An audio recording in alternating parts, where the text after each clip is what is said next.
everyone, and welcome to the 10th episode of Mental Health Matters with Dr. Matt Gloviak. I'm very excited that we made it to 10 episodes here because I was kind of worried that after the first 3 or 4, you'd cut me off completely, but here I am. We're still smiling. We're still talking about different topics, and I continue hearing from you all. So thank you so much for your positive support and helping us get to this point. Hopefully, we'll be shooting another 10 more in no time. So we'd like to welcome back our host from the last episode, Miss Diana Mondragon. How you doing? I'm good. How are you? Good, good. So in our last episode, we talked about different considerations while working with the Hispanic population. When some of the work that you've done as a school counselor, working as an advocate, and also being an individual of the Latina population yourself. Now, there's some other work that you do as well, and I know especially as a student, you're interested in environmental sciences, correct? Yes. So I've always had a love for the environment and nature. And last year I decided to go back for a second master's and pursue environmental studies. So I'm in my third or fourth semester, and yeah, I love it. They go by pretty quickly, or They not, do. depending if you enjoy the class or not. So I'm sure that you enjoy our wide Oh array of yes. plastic flowers and everything here, and trees, feeling like Hmm. we're out in the forest or something like that, right? It's beautiful. So when I was first working with you at Northern Illinois University, you were a master's in mental health counseling student, and now here you are in environmental science. Like, how does that cross over? What? I don't know if my dream would one day be to find a way to actually cross them over, like find a way to incorporate education, Okay. social justice with the environment in some way. I haven't figured out what that'll look like. Maybe I'll create a brand new job. Okay, that would be but great. You got that pioneer. yeah, but for now, truly, I just want to learn more. It's something that I really care about. Eventually, I think I would like to go into a career with environmental studies, sustainable development specifically. But right now, I'm learning and I'm loving it. Okay. Well, I appreciate your honesty here and trying to be curious as to where the environment intersects with mental health. And guess what? That's our topic today. So we're going to be talking about it. So even if we don't already know how they intersect, we're going to figure it out here as we have the conversation, right? Yeah, absolutely. And there are so many ways that the environment does intersect with mental health. No, Yeah. absolutely. Well, one of which is when we sit here and we think about things, coming right up now. So I don't know when you're going to actually view this episode, but right now, here we are toward the end of October. It's fall. It's getting dark earlier. Mm-hmm. We're about to have daylight savings time. They're actually talking about it going to snow No. potentially on Halloween, little trick-or-treaters. Yeah. There's this little thing on Facebook that said the kids are going to be saying "brr" instead of "boo" because it's going to be it's going to snow. Completely cheesy, and my wife was yelling at me because I kept repeating the headline to annoy her. But these types of things we have to consider. Seasonal affective disorder is something that impacts numerous people throughout the country, and we sit there and think about seasonal affective disorder, kind of think about the average person and where it is, and most people, especially here in the Midwest, where we get the cold temperatures, freezing rain, the snow, the yuck, the muck, and all that stuff. Other than enjoying the white Christmas, for the most part, we don't really want this stuff here. So it's something that brings people down, many people down, normally. But then we can actually take it to this next level with the seasonal affective disorder. You notice any experience with that at all?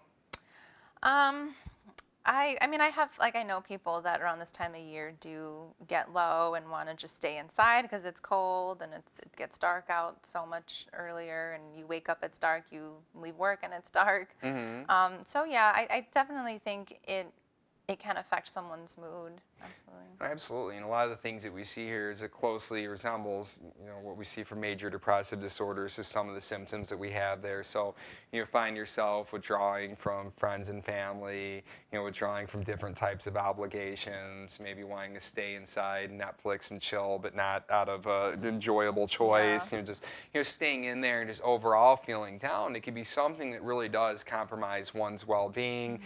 and then looking forward to the spring, and then we get hit again in the spring with all the, is it going to rain today? Is it going to snow? Will it be warm? Is March coming in with the lion? What's going on? Type of situation that we got here. So it seems like the weather really does play into a lot.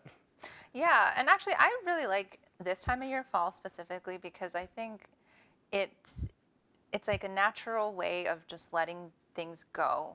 Like the leaves fall and things die off, and plants don't flourish. Mhm. And it's kind of a nice way to like reset. Like that's how I approach the fall, is like, okay, things are starting to kind of wind down.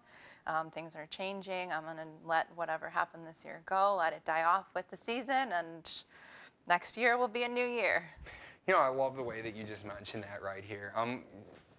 I like to get fully into whatever's going on. So whether it is the fall, whether it's winter, spring, summer, just go all in and enjoy all the different activities that we've got going on there. And I, like you, autumn is my favorite. I absolutely love the foliage. Love watching the NFL. I enjoy the pumpkin pie. I enjoy the jack-o'-lanterns, Halloween. One of my favorite things to do is emotional coping or de-stress is to watch really crappy horror movies. Like I'm still into the Jasons and Michaels and Freddys and all that kind of stuff.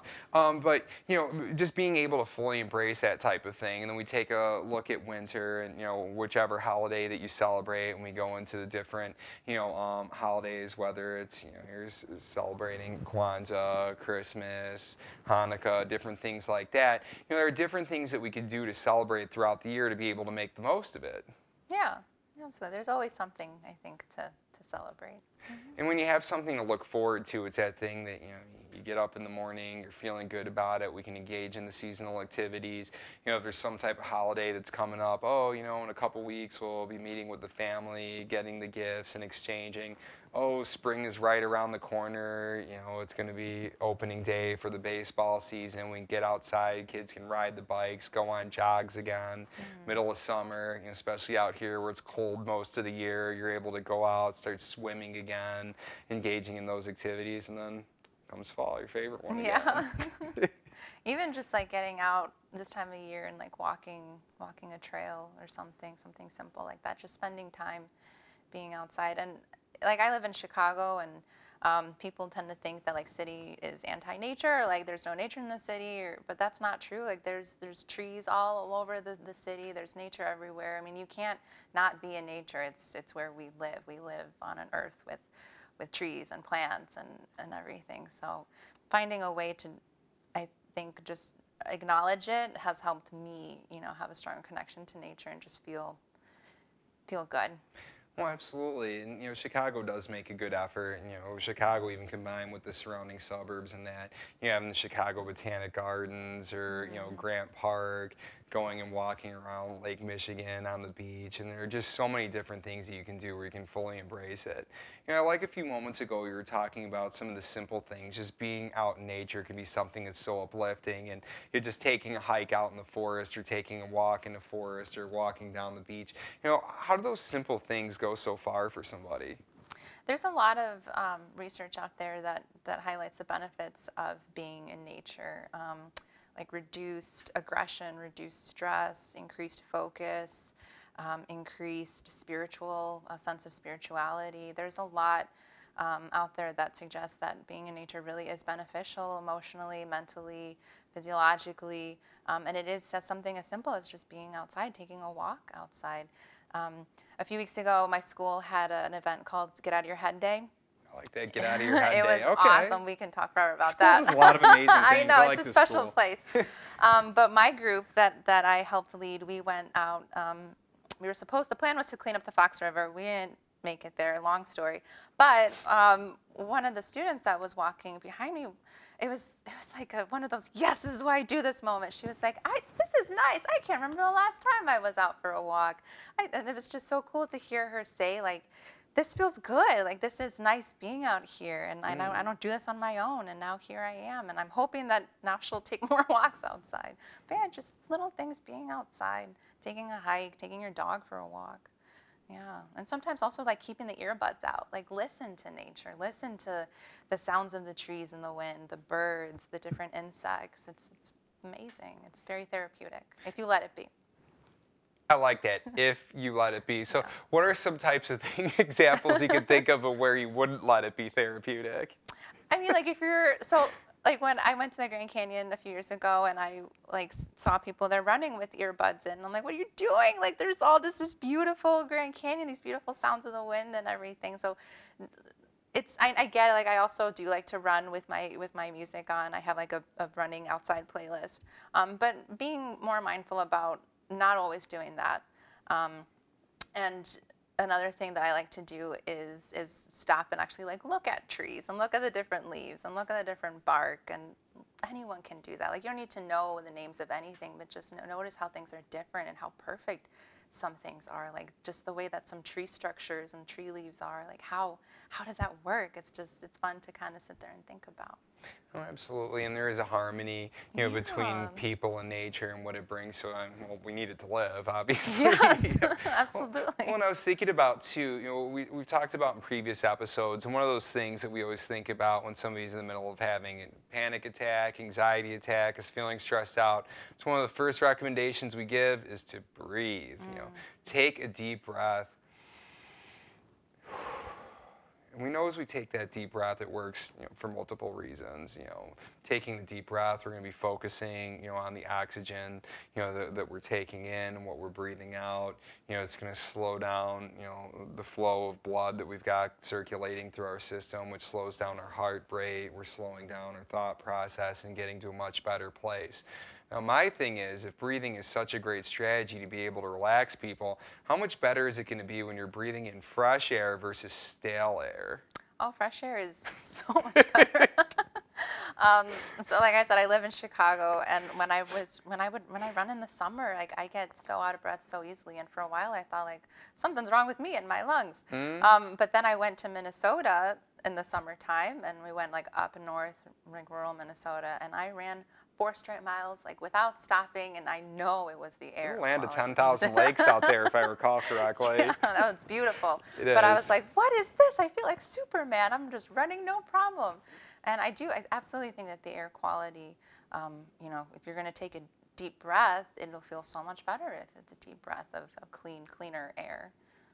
Absolutely. I mean, it does make a significant difference. And, it's one thing to have a smell that's kind of foul in the air that you don't necessarily like, Mm, which kind of hinders the breathing. But when we have different toxins, carcinogens, and things of the like that are out there, we have things that are caused by pollution, smog, we have our, like exhaust from the cars and so on. And that type of thing can greatly hinder the air quality of what people are breathing in.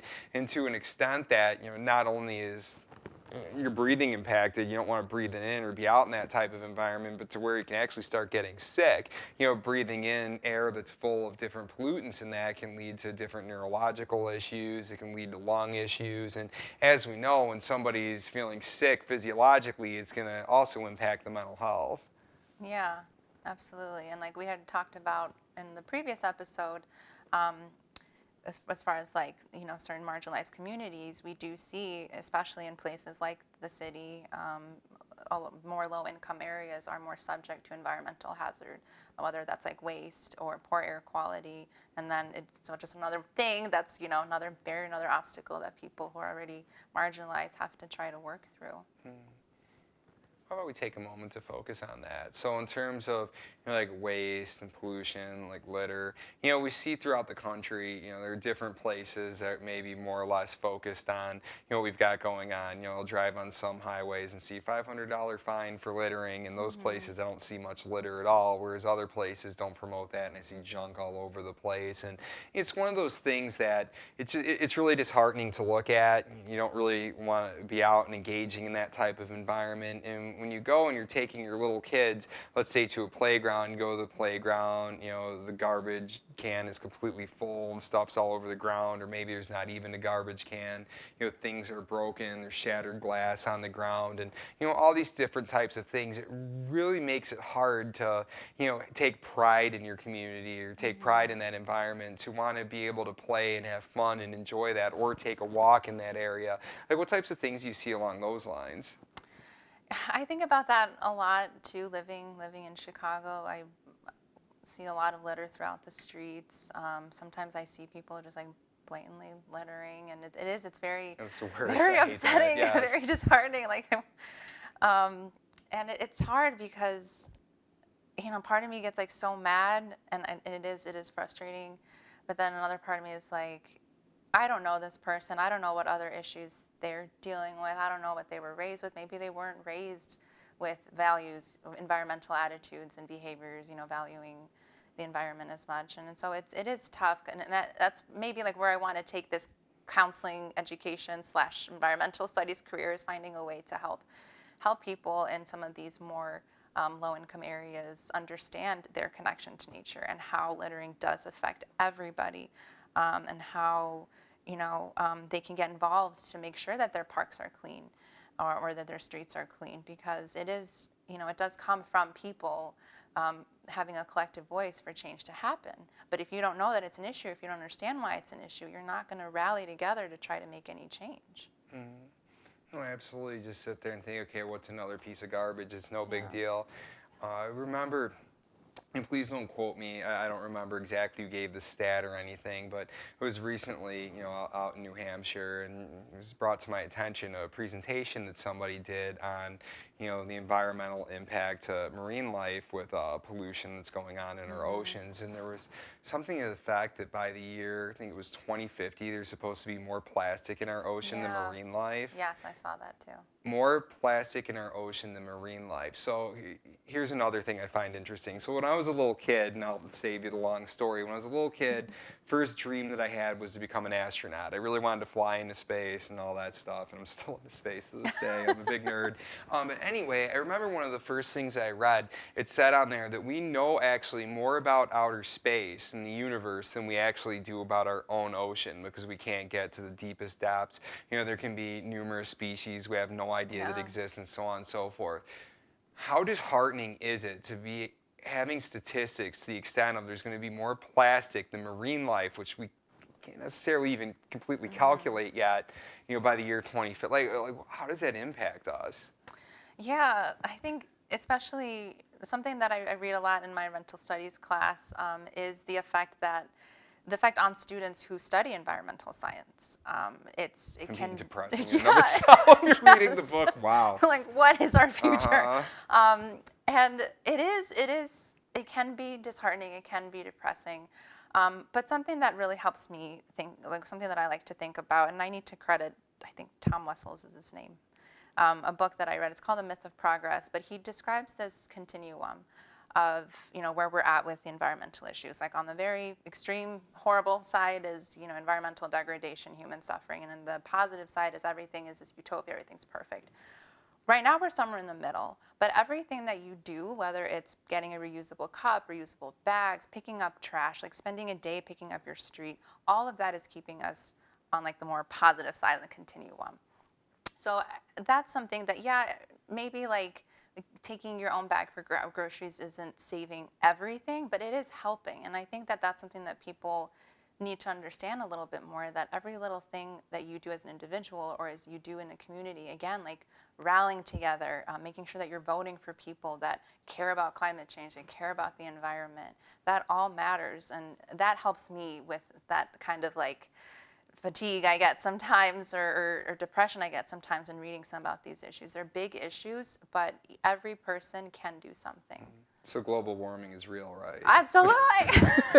I'm sorry, I had to go there for a second. That's such an important point, and I think this is true to just about anything that we talk about, is Hmm. everybody pitching into doing their part. And I like that whole movement toward reducing your carbon footprint and trying to do your part. And yes, the problem is that not one person can do everything, Right. and in one person's lifetime it might not seem that significant when we're in a world of 8+ billion people we've got here. But every little bit counts and makes that much more of a difference. So Yeah. like you said, using the reusable tote, bringing your own cup to Starbucks, for instance, making sure that we're recycling different things, Yeah. making sure you're not throwing your alkaline batteries into the normal trash. All these little things that people might not think about, really do go a long way. And again, when we talk about the environment, one community to the next can be quite different. I'm always surprised when I go to different people's houses, maybe even within Illinois, in some of the different communities, and like, all right, hey, where's your recycling bin? Oh, I don't have one. They don't recycle in this community, and that kind of thing really Hmm. surprises me. So that kind of leads me to the question of what can you do if you live in an area where your community doesn't recycle, or your local grocery store doesn't have the reusable totes and wants to sell you the plastic or paper bag, things like how can you contribute to that further? I think trying to just educate yourself, reaching out to your local government. I mean, our representatives work for us, like without, if we think about like all these things like Clean Water Act, Clean Air Act, all of that came because people pushed for it, like people cared about something. And so if your community doesn't necessarily recycle, like talk to your representatives, talk to your local government.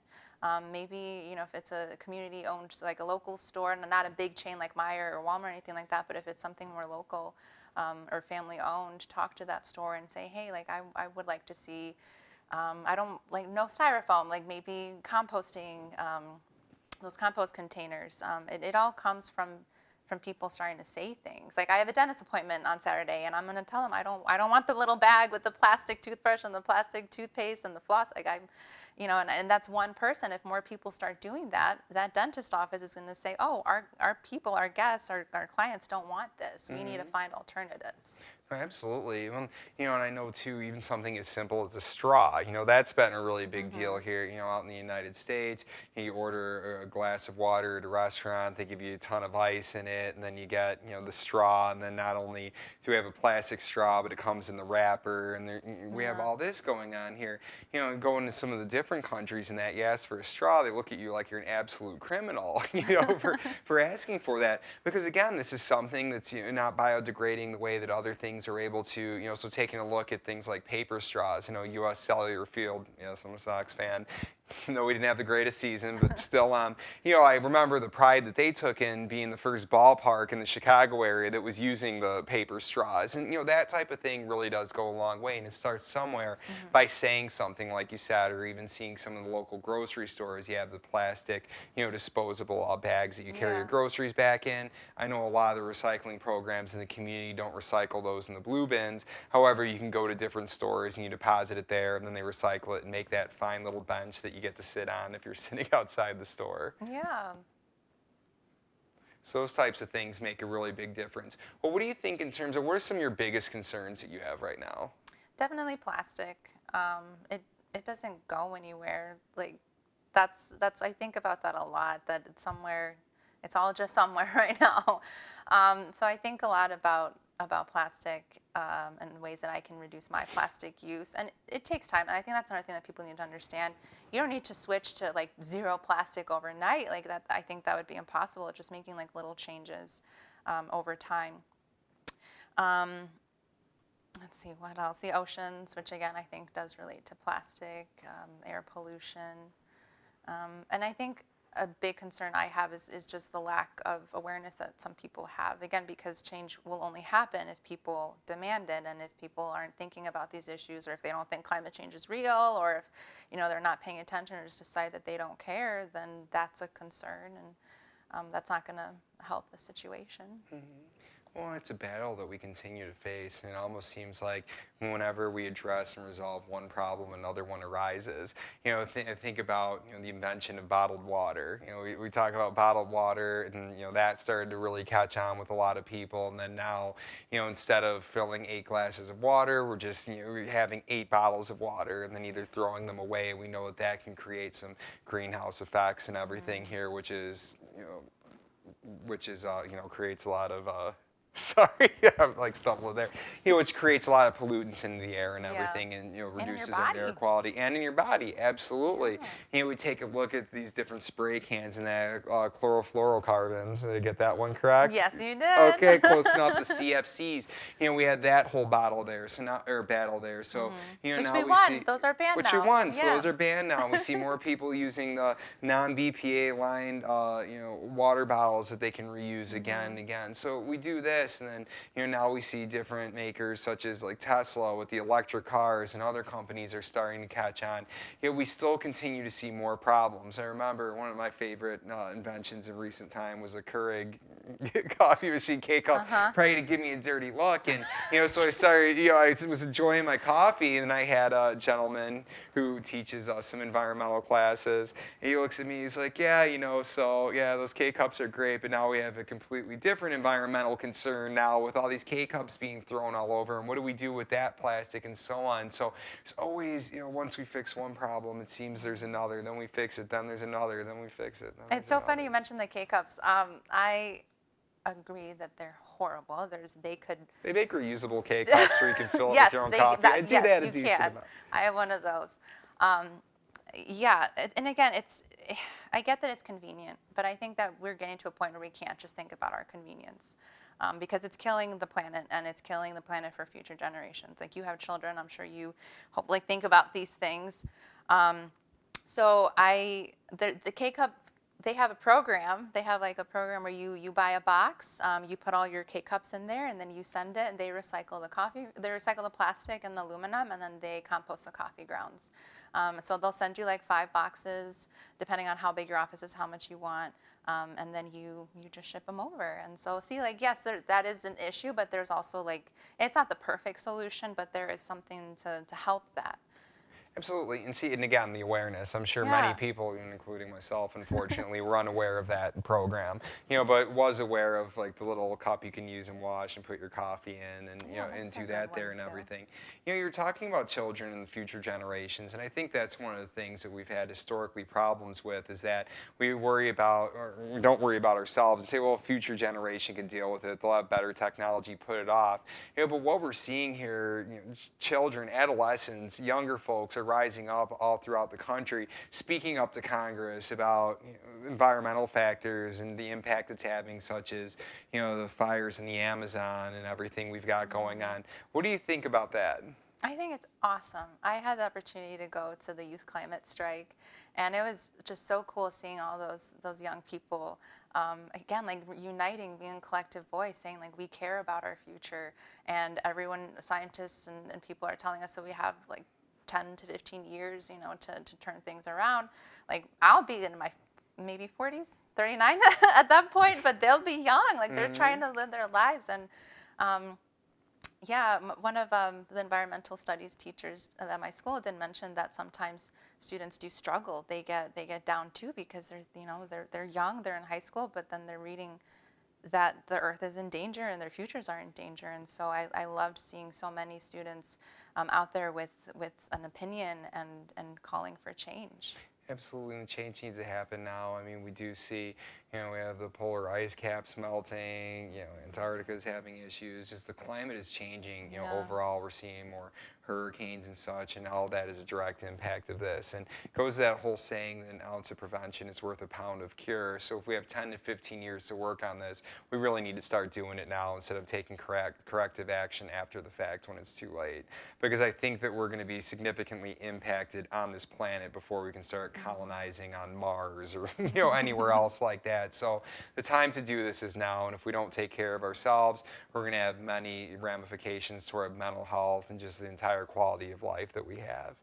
All right. Well, thank you so much for being a guest on the show here for a second time. I truly appreciated being able to have this talk because the environment is a big factor on what it is that we do, the air we breathe, the views that we see, and so on and so forth. So, something we definitely need to consider. So, again, thank you for watching the show. Hopefully, here we'll have another 10 episodes in the near future. In the meantime, please feel free to reach out to me with your questions, comments, feedback, or if you would like to be a guest on the show to dr.mgloviak@gmail.com, or feel free to visit us on Facebook. All shares, likes, and positive comments are appreciated. And the negative ones, I'll hear your feedback and try to make the changes. Thank you and have a good one.